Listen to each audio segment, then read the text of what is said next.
What's up? What's up? What's up, y'all? It's your man Stephen Bardo coming at you with we call it question and answer. We can call it Ask Me Anything.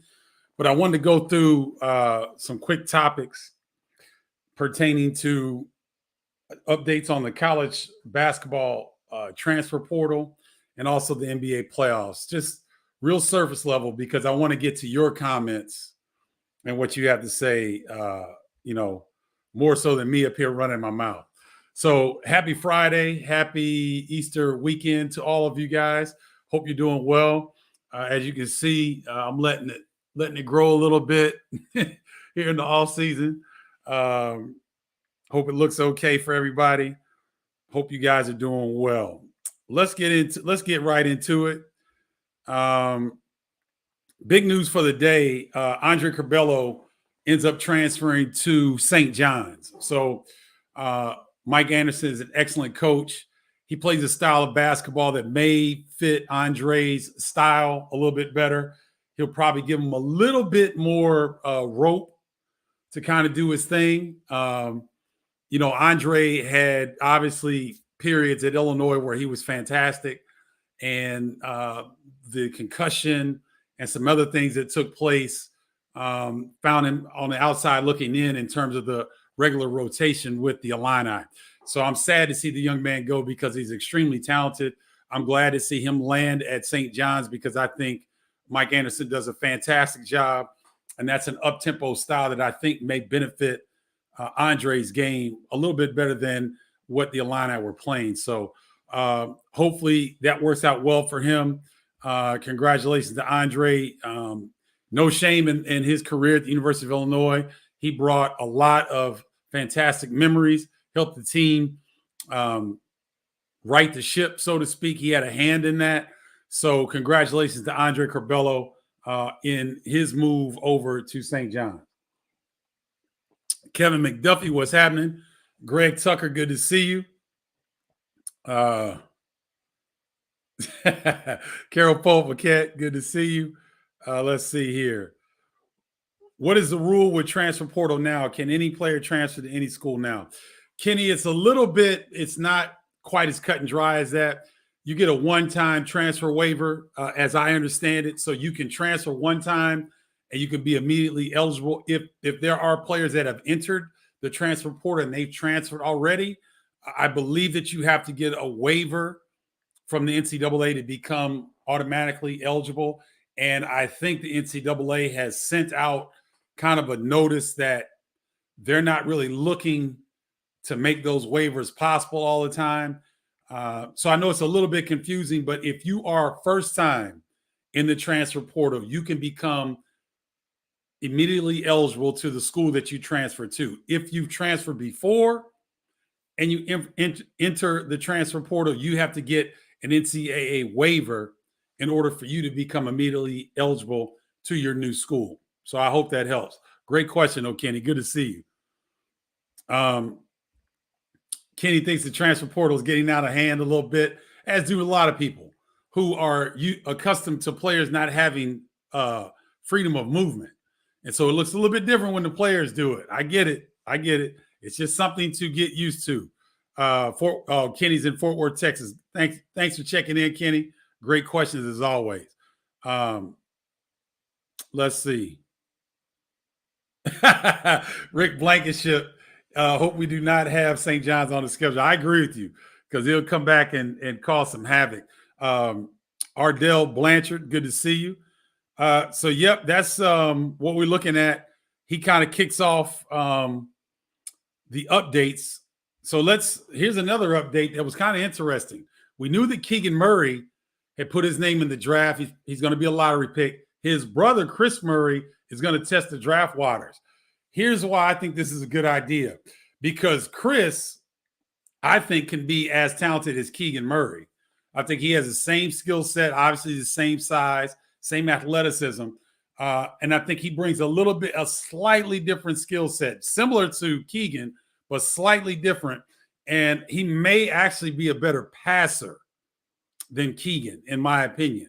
So I don't know, obviously he isn't proven as consistent of a scorer as Keegan Murray, but he's got the similar skill set, similar body, and NBA people are really high on Keegan.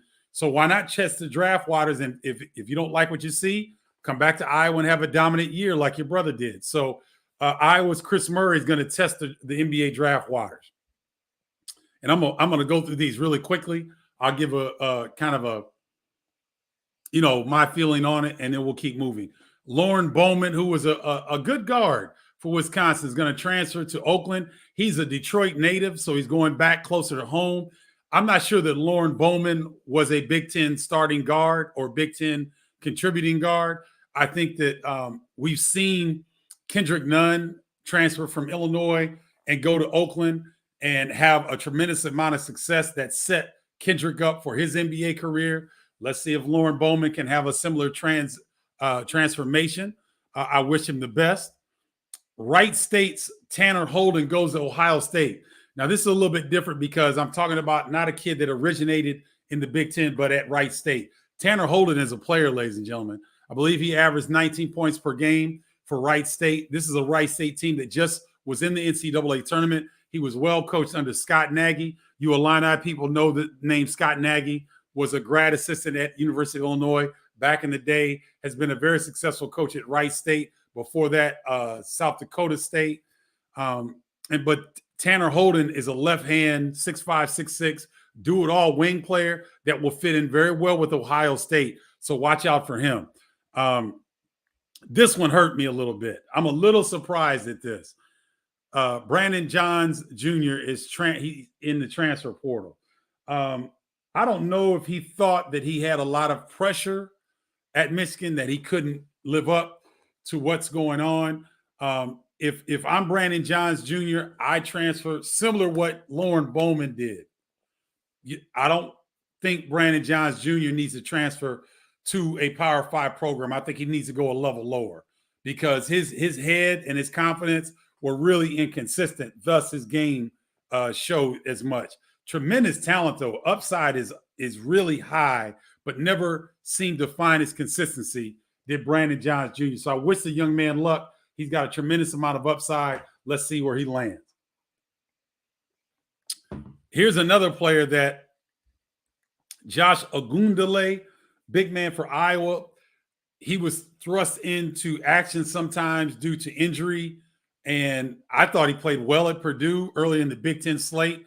He got thrust into the lineup there due to foul trouble to Rebraca, to Philip Rebraca got in foul trouble at Purdue. And you know the bigs at Purdue with Zach Edey and Travion Williams would give a lot of teams fits. So he was thrown into the mix, and he showed signs that, if he could get in shape, he would be a serviceable big in the Big Ten.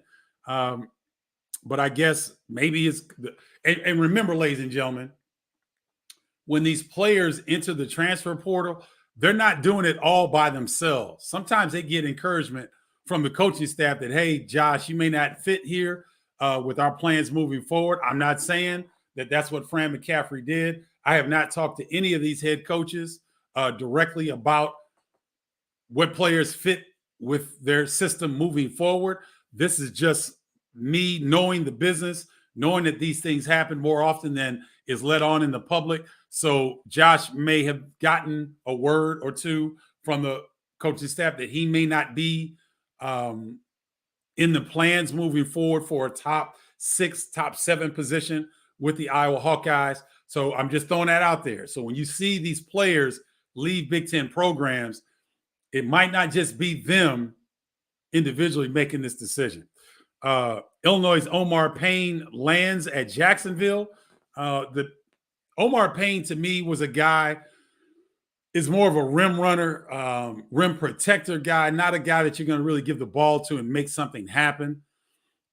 He's going to land in Jacksonville, so that may be a good fit for him. He's a Florida native, so he may feel more comfortable back home in the state of Florida. I wish you well, Omar, as we wish all these players well. I don't wish any of these guys harm. I hope that they can land and find a position that really suits their needs better. And we'll find out what that is. Here's a young man in Indiana's Rob Finney that to me was a Big Ten starting guard. but he had a ton of injuries throughout his career at Indiana. Whenever he played Purdue, he seemed to shine the most. He's a West Lafayette, Indiana native that chose to play at Indiana, which is highly unusual because that's where Purdue University is located, West Lafayette. And so Rob Phinisee really showed a lot of upside in certain times, just could not find the consistency, was often injured in Indiana. I wish him the best. This one surprised me a little bit. Illinois' Brandon Pajemski is in the transfer portal. I remember he had a really good game in the second half at Northwestern. There was some foul trouble in the backcourt. He stepped up big time, made a big three. I think he made a really good defensive play down the stretch that really helped the Illini win at Northwestern. He had some other games. I think he got some critical minutes in the border war game versus Missouri where he played well. So it's not like, oh, that's somebody ringing my doorbell. Must be a delivery. Excuse me for that. So I'm not sure what level Brandon's looking at, but he's definitely a capable player. I thought he could have been a serviceable Big Ten guard. We'll see where he lands, but best of luck to Brandon Pajemski. This one really shocked me. Sam Sessoms of Penn State enters the portal. Sam Sessoms was a starting guard, I thought, for Penn State. And got a lot of clock, got a lot of time, was given the keys to really score the basketball, I thought. So it'll be interesting to see where Sam ends up. Let me get to some of the comments here because I've been blowing through these a little bit. Yep, Michael Payne, I'm going to get to that. Ardell Blanchard says Western Michigan. I'm not sure if Ardell's talking about Dwayne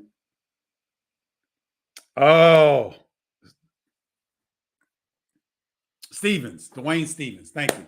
Michigan State, Dwayne Stevens, the assistant coach at Michigan State, is now the head coach at Western Michigan. I believe that's what Ardell is referring to. So big ups to Dwayne Stevens. This is a long time coming for him. He was ready for a head coaching job well before this, but hopefully this is a good spot for him with Western Michigan. So congratulations to Dwayne Stevens, now the head coach at Western Michigan. Thank you, Ardell, for that.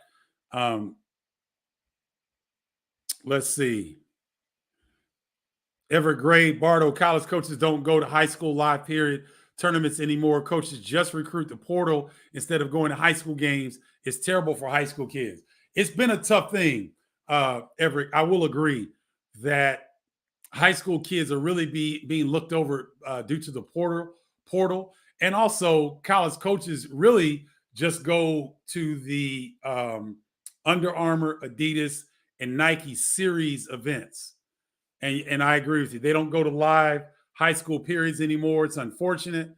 I know that there are certain assistant college coaches that will get out of the norm and if it's local, can get to those tournaments to do some scouting. But it's an unfortunate byproduct, Everett, of what's going on with the transfer portal and giving player movement, freedom of movement for college players. It's been long overdue. It's been needed. And unfortunately, this is the side effect that we don't really want to see. But thank you for that. Kenny Kim says, random question. When did college coaches stop wearing suits during the games to jumpsuits? During COVID, Kenny, college coaches and college players, they had to test every single day. The regimens were really strict. The protocols were strict. And so one of the things the NCAA did was loosen the requirements of suits and ties on the sideline based on the rigors that COVID implemented for college programs. And so I'm not, I don't care. Dennis Gates, who just got the job, who left Cleveland State that got the job at Missouri, he's going to continue to wear a suit and tie and coat because he wants to project a certain image for his program. I'm all for it. And I'm all for the coaching staffs that, hey, if you don't want to wear a suit and tie and jacket, but you and your staff look uniform and what you're wearing that day, I'm good with that. I'm all good with that. I don't know who this is, but that's what a lot of people don't realize. It's not always the player's decision to leave programs. There's typically postseason assessments with a team. And like you said, the coach may say you don't fit the plan going forward. You don't come up, but thank you for that. Whoever made that comment, that's a great comment. Yeah, we want to remind our viewers here on Bardo's Breakdown because we want everybody to be knowledgeable. You all help me be more knowledgeable as well. And that we have to remember that just like this viewer said, that there are player assessments at the end of the regular season and postseason. And maybe sometimes players don't fit in with the long-term outlook for a program. And hopefully coaches are honest enough to give that appraisal and let the player make a choice. Hey, we'd love to have you stay, but I don't see you in the top 8, top 9 rotations next season. I just don't. If you can beat out a Terrence Shannon, who is in the transfer portal from Texas Tech that Illinois has been hot on. Hey, if you can beat out a Terrence Shannon, you think you can, we'd love to have you stay. But I'm just telling you right now, here's our depth chart. Here's our optimal depth chart, and this is what it looks like.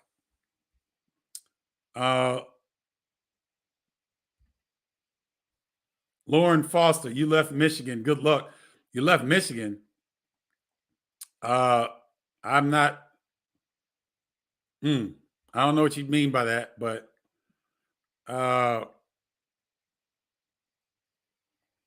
Steve Prophet says, hi, Stephen. Hope you had a good vacation. Brandon does not surprise me at all. Illinois is getting loaded with big guards. The portal is new and exciting for us and the kids.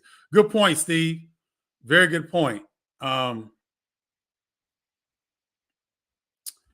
Stovall, tribe member, JJ Redick's comment about the difference between college games versus NBA. He said the college teams are still running sets from the 80s and 90s. NBA is very advanced with their sets. Thoughts? Joe Stovall. Joe, the NBA is a copycat league.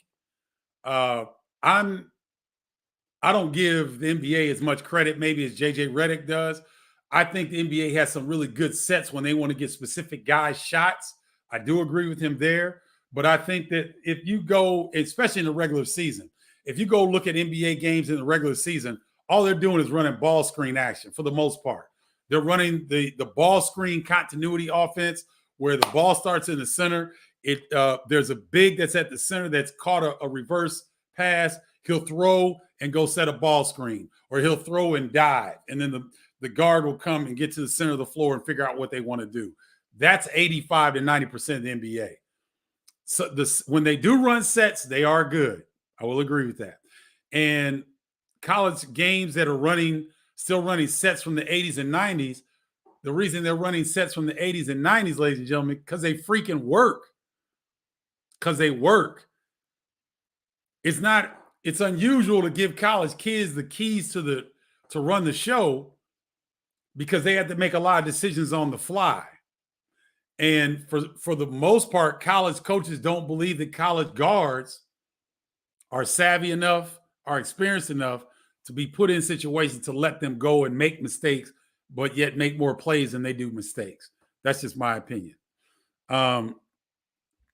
Jonathan Taylor says we still need a veteran guard. I think he's referring to, I think this is Jonathan Taylor from Wisconsin. It'd be interesting to see what Wisconsin does with Jonathan Davis going to the NBA and now Lauren Bowman transferring to Oakland. I think you're right, Michael Payne. I hope this is Billy Taylor, the assistant at Iowa. Billy Taylor is a fantastic individual, first and foremost. He's a really good coach, but he's a better human being. And Michael Payne sharing that he just accepted the head job at Elon. So I believe that's a really good fit. I like this Elon program for Billy Taylor. I think he'll do a fantastic job. Congratulations to him. Thank you, Michael Payne, for that. Michael Payne, tribe member. Thank you. Oh, okay. I don't think the transfer portal hurts high school kids as much as the extra COVID year has. Technically, the player transferring takes a spot, also leaves a spot, so it's a wash. Hold on. I like where you're going with this, but consider this point. I'm going to add on this point to what you're saying. Technically, the player transferring takes a spot, also leaves a spot. It's a wash. Here's what we have it. Here's what I didn't involve in this. Due to COVID, college programs were able to bump up their rosters, I believe, to 15 players. They have to get back down to 13 now. So the number has shrunk from 15 scholarships back to 13. I believe they have to do that this year. That's a little known caveat that not a lot of people are talking about right now.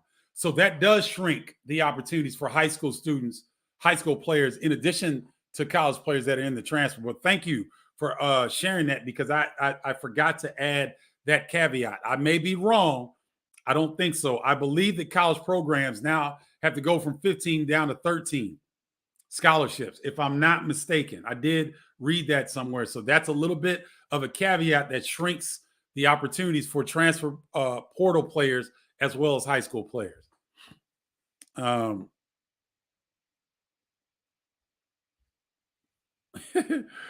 Steve, I hope you do NBA action. Stay with college though during the college basketball season.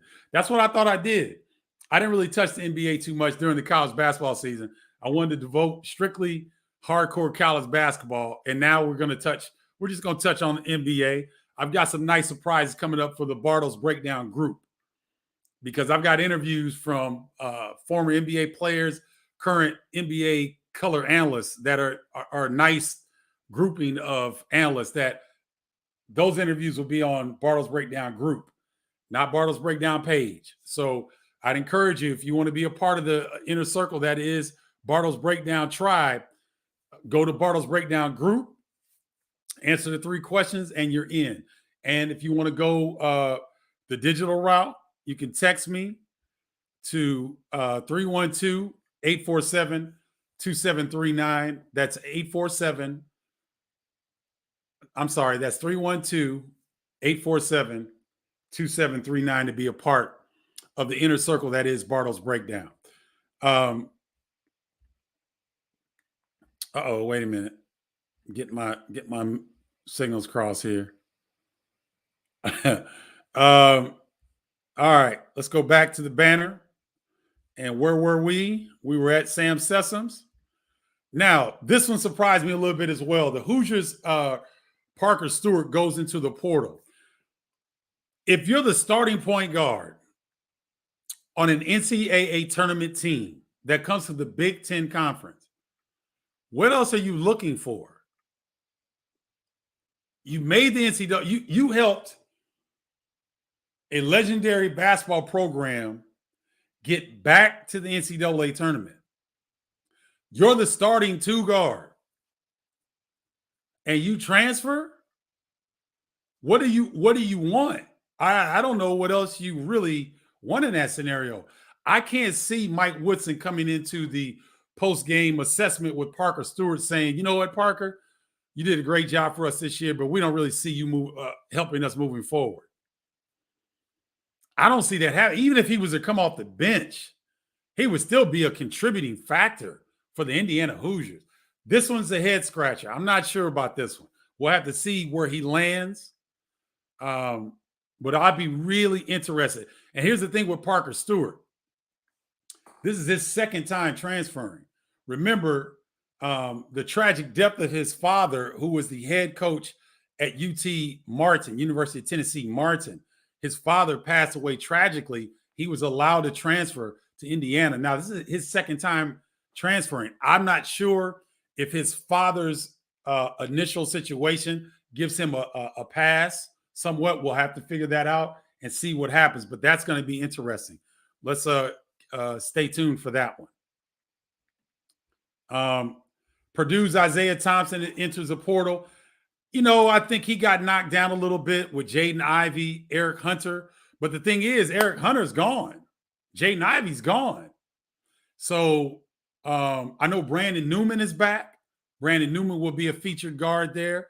I believe Sasha Stefanovic may be gone. I thought he maybe utilized his he may have used up his eligibility. We'll see. But this is a little bit of surprise as well. Dang, I think I misspelled Isiah. Pardon me for that. Joe Toussaint leaves Iowa, transfers to West Virginia. I think this is a really good fit for Joe Toussaint. A hard-nosed defensive player, likes to get up and down. He'll fit in with Bob Huggins' press Virginia situation very well. So good luck to Joe Toussaint in his transfer to West Virginia. This one's a head scratcher, ladies and gentlemen. Northwestern's Ryan Young is in the portal. I thought Ryan Young worked on his game to improve himself. If he's going to make the move, I don't think that it would be good for Ryan Young to transfer to a Power 5 situation. He needs to go a level lower, because if he went to the Missouri Valley, the American Athletic Conference, I believe he could probably be a double-digit scorer and contributor. But in a Power 5 situation, I don't think he's athletic enough. I don't think he's quick enough to really bang with elite level bigs at the Power 5 conference level. And if he's going to leave Northwestern, I wouldn't make a lateral move. I would make a move that would allow him to kind of dominate. But it'll be interesting to see what happens there. So there are some other guys, Michi Norris. What's the kid? I think that's his name. Michi Norris from Ohio State, and Justin Arns from Ohio State are in the transfer portal. The incoming transfer class for Ohio State and the incoming freshmen for Ohio State are really impressive. So maybe Michi and Justin Arns didn't see themselves fitting in. I think Qudus Wahab is transferring as well from Georgetown. He just never seemed to catch his footing at Maryland. So good luck to those guys, and let's see what happens with them. All right, I'm going to run through the NBA playoff picture real quick and what I think is going to happen. Yes, Steve Schaefer, great point. Steve Schaefer says, do you think some guys might be looking for NIL money through the transfer portal? Steve, here's an example I want you guys to consider. Look at North Carolina. They got 2 starters back. Armando Bacot, who's a premier big, leading rebounder in the NCAA tournament this year. Premier big from North Carolina. He announced he's coming back to Carolina, as is Leaky Black, their starting small forward, power forward, defensive specialist. These 2 starters from a national championship game appearance for North Carolina are coming back to North Carolina. That screams NIL money all over it to me, because Dawson Garcia, who left Marquette, that transferred to North Carolina and left the program in February to be with his family. I believe there was a family member that got very ill. He came back home to tend to his family member. He is in the transfer portal. Now, it was rumored that Dawson Garcia got big money to leave Marquette to come to North Carolina. So North Carolina's got that NIL bag, ladies and gentlemen. So to your point, Steve Schaefer, I think guys that are in the NIL that are leaving programs, they may be looking for a bigger bag, a bigger NIL payoff, name, image, and likeness payoff. So that's very astute of you to bring that up. So thank you, Steve Schaefer. I appreciate that. Joe Stovall, with the popularity of the transfer portal, will D1 coaches look to bring in JUCO coaches as assistant coaches, since they are accustomed to the frequent turnover of rosters? I don't know about that, Joe Stovall, because I think the college players, the college coaches now are getting used to the turnover. They have to adjust. College basketball coaches are some of the best salespeople in the world. And if you know anything about sales, you got to be able to adjust on the fly. You've got to be able to assess scenarios very quickly and make judgments based on those particular scenarios. College coaches, head coaches and assistant coaches, do a fantastic job of assessing a situation and making a quick decision based on that. So I don't necessarily know if you'll see JUCO coaches coming in. Joe, unless there's a previous relationship or if they've demonstrated a tremendous job of either player development or player recruitment. Baba Samori says college is the new G League. Boy, I don't know, ladies and gentlemen. Have you watched any G League games? There are some players in that league. My goodness. The G League is stacked with players. That's why, if I'm a guy in college and I might be a borderline second round draft pick of the NBA, like, all right, let's look at Stephen Bardo at the University of Illinois. I was a second round pick. I was the 41st pick of the second round in the 1990 NBA draft. I was more valuable at Illinois than I was as a professional player.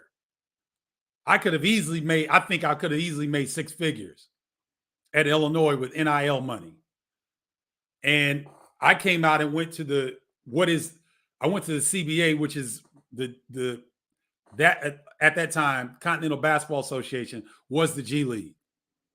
And when I was bouncing back and forth between the NBA and the CBA, one year I did get 6 figures. So my last season in the Continental Basketball Association, I was making $100,000. That was big at that time. But I would have, if had NIL money been in effect at Illinois, and I maybe could have got an extra year of eligibility, I would have taken that extra year of eligibility, come back to Illinois, gotten the NIL money, and try to increase my draft status. So if there are players right now, Baba Samori, it's a great point here. If there are players right now in college basketball where you might not be the man, but you average double figures and the pros have identified you as a possible prospect, but nothing guaranteed, I'd stay in college, get that NIL money, exhaust your brand and your earning potential at that college. Because if you were like me, you got to a Final Four. I was the defensive player of the year in the Big Ten. I was all Big Ten guard. Had I had another year of eligibility, maybe I would have come back, gotten the NIL money, 6-figure money, and then maybe gone overseas or gone into the NBA. Great point. Thank you for bringing that up.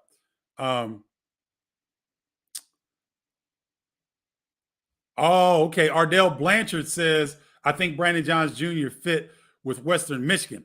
That would be, I think that would be a great fit too, Ardell, because I think the MAC conference is very similar to the Big Ten. It's just smaller in every position. The MAC bigs are a little bit smaller. They're 6'8", 6'9". You'll find a 6'10", 6'11" guy in there every now and then. But the MAC bigs are about Brandon Johns Jr.'s size. So that would be a good fit for him, I think.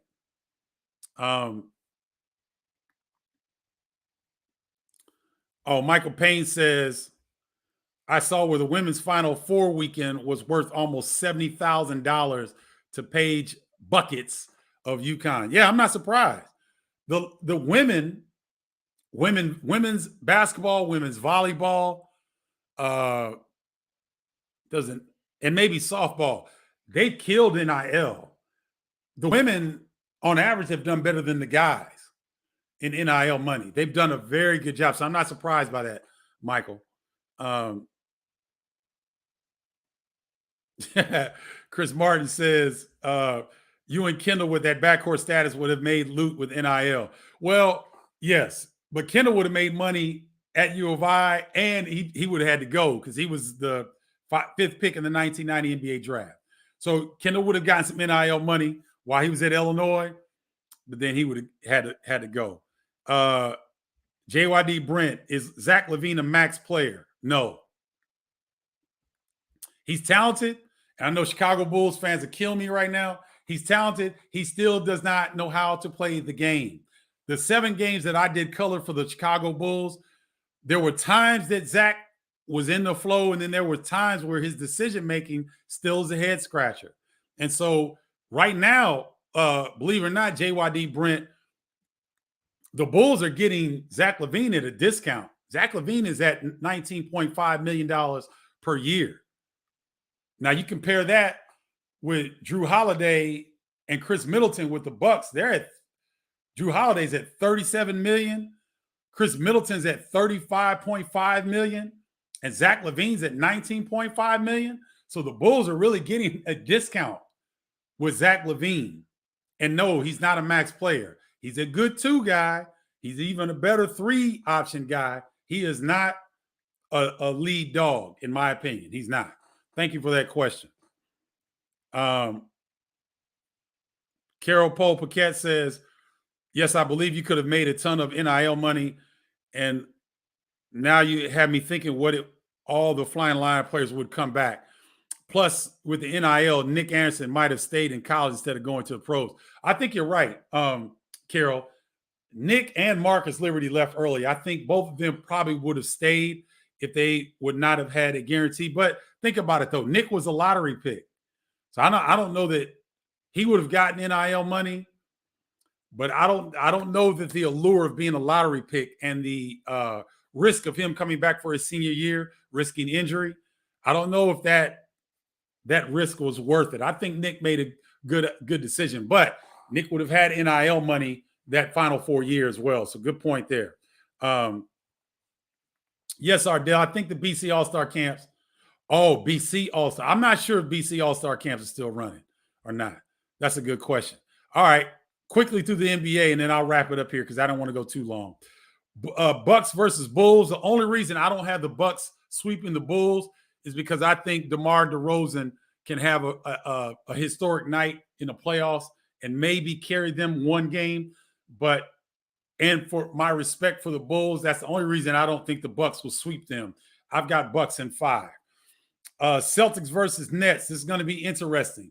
I like the Celtics in 6. Why? When you look at the Nets right now, they still are a little small up front. Even with Andre Drummond coming in and Claxton up front, if one of those 2 guys gets in foul trouble, they're in trouble. And to me, defensively, the Celtics were the best team post All-Star break. The Celtics were the NBA's best defensive team.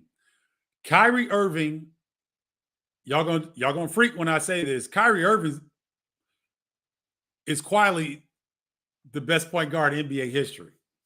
Quietly. He's top 3. Magic Johnson, Isiah Thomas, and Kyrie Irving. But Isiah Thomas can't do what Kyrie Irving could do. Neither could Magic. They did not have a flame. Kyrie Irving can shoot from the parking lot. He can shoot like the best shooters in the NBA. That's how good he shoots. His handle is ridiculous. I don't think anybody can question me on that. And his ability to finish at the rim, Rod Strickland taught him well, and his father, Mr. Irving. Mr. Irving and Rod Strickland taught Kyrie Irving well. Kyrie Irving, ladies and gentlemen, hear me out. Don't listen to the stuff he says off the court. You may or may not agree with his beliefs or whatnot. Look at the dude play. He's must-watch television. And I'm saying this before Kevin Durant. I think Giannis Antetokounmpo is the best player in the NBA, but the best offensive threat is Kevin Durant. And I'm saying Kyrie Irving before I even mention Kevin Durant. That's how special I think Kyrie is. Now, with all that being said, the defensive prowess of the Boston Celtics will wear the Nets down, in my opinion. I like the Celtics in 6 in that one. Sixers versus Raptors. Here's where I see an upset. Matisse Thybulle is not going to be able to play in Toronto based on his unvaccinated status. He's a big key because that Toronto team is deep, they're big, and they come at you. And I think that James Harden will have a playoff fart. I said it. James Harden will have a playoff fart. I love his individual skill set. He has not done anything in the playoffs to make me confident in his ability to keep Embiid the number 1 option and Harden understanding when he needs to take over. I don't see it. I don't see the outside shooting for the 76ers to be strong enough to offset the depth up front for the Raptors. I like the Raptors in 7 over the Sixers. I've got the Hawks advancing against Cleveland in the play-in game tonight. And I don't see the Hawks doing anything without John Collins against the Heat. The Heat are too good defensively. I think that they can really cause problems for Trae Young. They can run a number of players at him. And Eric Spoelstra, I think he's one of the best in the business. If he's not the best coach up there, I think they can devise some schemes to really make Trae Young's life very difficult. I like the Heat in 5 in that one. All right, switch over to the Western Conference. Nobody's giving Phoenix Suns any love. Nobody. I like the Pelicans to beat the Clippers because Paul George is he's entered safety and protocols. He's COVID positive. He's not playing tonight. And when you saw the Clippers against the Wolves in their playing game, they kind of went cold down the stretch when Paul George couldn't score. And the Clippers rely too much on breaking you down one-on-one. I like the Pelicans in the way that they're playing. CJ McCollum has been balling, and he's given the Pelicans new life. The Suns they're gonna cut through the Pelicans like a knife through hot butter. I like the Suns in 4. I don't see anybody beating the Suns in the West. I see a Bucks-Suns matchup in the finals. I see a rematch of last year's finals in this year's finals. Jazz and Mavericks. This would have been different if Luka Doncic was healthy. He's got a strained calf. He's going to miss game 1. And the Jazz have really done a better job of building out their bench. I like the Jazz in 6 in this one. I think the Mavs were really playing well when Doncic was healthy. Doncic with that strained calves are funny because every movement that you make, you have to push on that calf muscle. Whether you're on defense, whether you're on offense, strained calves are very, very difficult to overcome and not have a setback. I like the Jazz in 6 in this one. Warriors versus Nuggets. If Michael Porter Jr. and one of my favorites, Jamal Murray, were healthy and playing, and Steph Curry coming back from a strained foot tendon, I would flip it and have the Nuggets maybe in 7. But I like the Warriors with Steph Curry coming back. I think Jordan Poole is going to have a coming out party. I think he's really going to show out this series. The Nuggets are not a tremendously gifted defensive team. They're an elite offensive team. I think the Warriors I like them in 6 in this one. And then the last one, which I think is going to be an outstanding series, the Grizzlies versus the Wolves. I think this could go 7. I like what the Grizzlies did when Ja Morant was out injured. This is a young Grizzlies team that did not care what the pundits said. They played hard at the end of the regular season where everybody else was resting their players. I think they're going to be able to carry that intensity into the playoffs. I like the Grizzlies over the Wolves in 6 in that one. Let me get to your comments before I wrap up here. Hey, what's up, Naomi Eisenberg? Naomi's a former Hooper herself, New York native.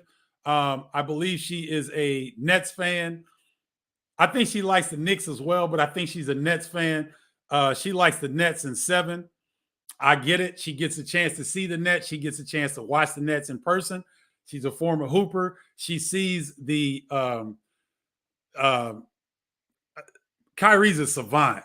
Kevin Durant's a savant. I just don't think they have enough support to beat a very, very good Celtics team. Now, I didn't mention this. Robert Williams being out against the Celtics really hurts them defensively. They're not the defensive stalwart that they are when he is healthy.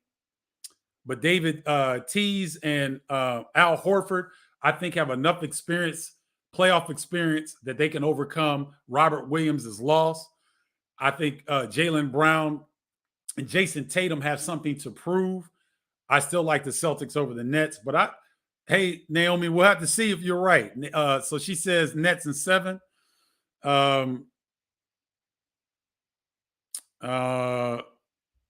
Thank you, Kim, for tuning in. I always appreciate you. Chris Martin, what do you think of Peyton Watson of UCLA going to the draft? I feel the coach mishandled him. I haven't seen Peyton Watson play a lot, Chris.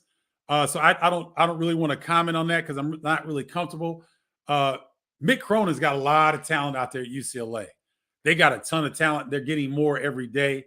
And Peyton Watson may see the handwriting on the wall with some of the incoming freshmen because they got a talented bunch coming in.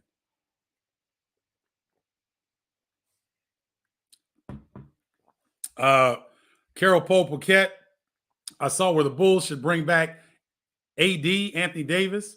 If this is a rumor or not, would you take a chance on AD because of his injury history? No, I would not. Just because of that reason. If you can't stay healthy as a Los Angeles Laker, you can't stay, or let me put it like this. If you can't stay healthy as a Los Angeles Laker with LeBron James as a Laker, and you can't stay healthy as a Miami Heat, think about it, ladies and gentlemen. You have the wonderful weather.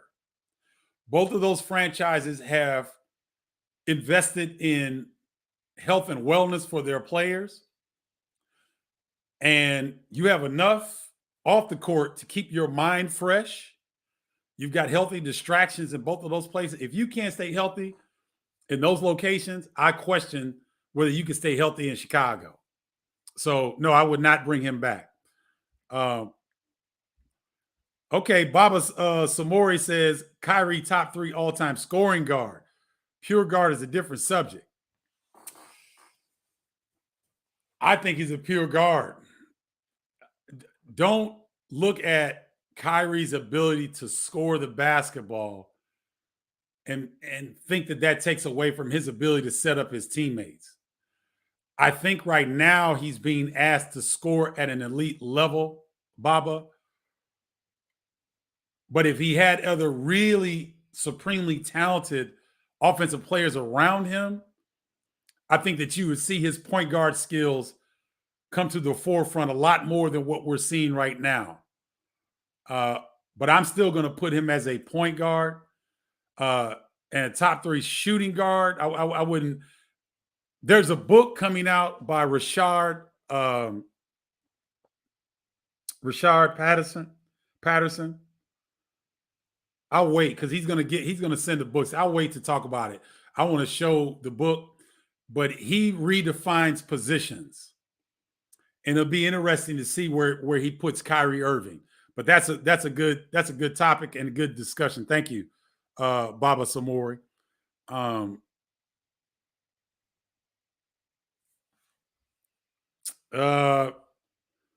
What's your thoughts about Mark Jackson possibly on the radar to be the Lakers coach?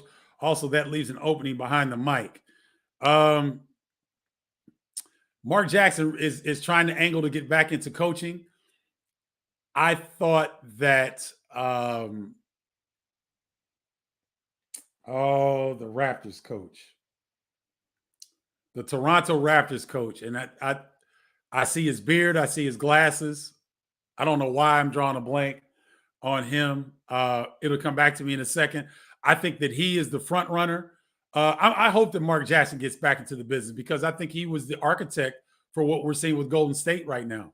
I think he was the one that really put the building blocks. Nick Nurse. Thank you, Michael and JYD Brent. Nick Nurse. Nick Nurse is the leading candidate for the head coaching position at the Lakers. And I think it's his to turn down. If he turns it down, will Mark Jackson emerge as a favorite? Could be. It'd be interesting to see if that happens. Suns are coming out of the West, says Carol Pope-Paquette. Thomas Dagley. What's up, Thomas? What's the latest on Kofi? I haven't heard anything on Kofi, Thomas. It's been really quiet on that front. I hope they're working on a big NIL bag so that he'll come back because I think that if he got word from the NBA that they were really after him, he would have put his name in the draft already. He would be testing the water. So I think that he may be sitting back looking at options. He may be looking at options overseas. He may be looking at NIL money. So I think it's really quiet on that front. But thank you for that. And good to see you, Thomas. Sean Carter. What's good, Sean? What do you think of Ben Simmons coming back? If he does what Brown does at 6'10" Nets will be extra dangerous. I think it's ridiculous. It's about as ridiculous as showing Zion Williamson with a 360 dunk. Well, hell, of course he can do a 360 dunk. He ain't done nothing. He ain't played all year. Neither has Ben Simmons. And so you've got a guy that hasn't played all year, and you want to throw him in the mix in a playoff series? I think that's silly. I've never heard of that. And if the Nets aren't confident enough with the guys they can roll into that Celtics series, you're going to throw Ben Simmons, a mentally unstable dude, supposedly tweaked his back. You want to throw a dude in with a tweaked back into a playoff series? That's silly. That's one of the dumbest things I've ever heard. I don't think it's smart to me. I wouldn't do it. One, I don't know that it sends the right message to the guys that are ready to play. Like you don't think we're good enough to go into the Celtics series and get 4 games? We got to bring in the malcontent, the guy that's got a tweaked back, and we're going to bring him into a playoff series? I don't agree with that one. So, Sean, thank you for bringing that up. I wasn't even going to bring that up, but that's ridiculous. Thomas says, with Omar Payne leaving, I think he's coming back. Remember, Thomas, Illinois' got Dane Danger, a 6'10", 270-pound big coming in from Baylor that's transferring in. So Omar Payne leaving, I think, had more to do with Dane Danger coming in than Kofi's status. Because Dane Danger at Baylor coming into Illinois, a 6'10", 270-pound, 280-pound guy, I don't know that Omar wanted that smoke. So I think that's why Omar left. I don't think it had anything to do with Kofi. I think it had something to do with this 6'9", 6'10" monster that's transferring from Baylor into Illinois, Dane Danger. I think it had more to do with that than anything. How do you see Kofi fitting into the NBA style of play? Has the body already? How does his skill set fit in your opinion? Michael, I thought the NBA would draft him after his first year based on his athleticism and size alone, but I don't think his skill set matches. He's not the kind of Rudy Gobert defensive stalwart that's long, agile, and can block shots. Kofi doesn't block shots. He's not agile defensively. And so, and on offense, he just doesn't handle in a ball screen action enough. The Illini don't put him in ball screen actions and then him catch and make a decision on the fly. He hasn't demonstrated that ability, so I don't think his skill set fits in the current NBA, unfortunately. So I think that he probably is looking to come back to Illinois, maybe transfer to another program or go overseas. But I just don't think his skill set right now. Maybe he could go overseas and try to develop something. I don't think if he stays in Illinois, I don't think that Brad Underwood's going to give him the opportunity to develop his skill set to the point where it would make it more attractive at the NBA level. I don't see that.